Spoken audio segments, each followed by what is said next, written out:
দেখছেন তাদের মনে কিন্তু দেখছেন এই মুহূর্তে তারা স্লোগানে কিন্তু পুরো রাজধানী কাঁপছে, সবার হাতে কিন্তু দেখছেন বিশাল, আসলে তারা এত বড় মিছিল কিন্তু আমরা দীর্ঘদিন পর্যন্ত সবার হাতে কিন্তু লাঠি নিয়ে প্রস্তুতি নিয়ে কিন্তু এগিয়ে যাচ্ছেন। আমরা দেখছেন হাজার হাজার তাওহীদি জনতা রাজপথে নেমে পড়েছে।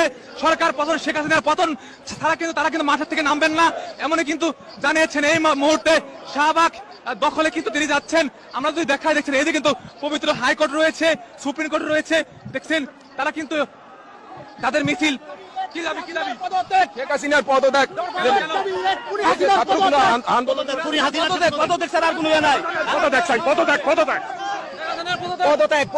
আওয়ামী লীগ সরকারের সরাসরি আমি পদত্যাগ চাই। এই শেখ হাসিনার পদত্যাগ চাই। এই ছাত্র জনতা ভাইদের উপরে যেভাবে গুলি চালাচ্ছে, যেভাবে আমাদের এই দেশের সাধারণ মানুষের উপরে গুলি চালাচ্ছে, আমাদের দেশে দ্রব্য মূল্য ঊর্ধ্বগতির ঊর্ধ্বে উঠে গেছে।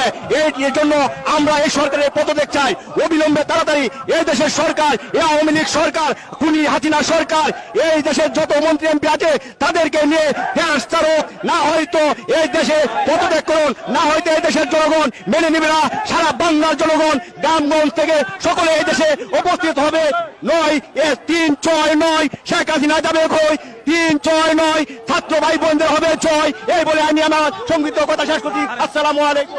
দেখছেন হুজুরেরা কিন্তু তারা কিন্তু নেমেছে ছাত্রদের হাতে, তারা কিন্তু পক্ষে নেমেছে। ছাত্রদের যে আন্দোলন, সেই আন্দোলনের সাথে বিজয় কিন্তু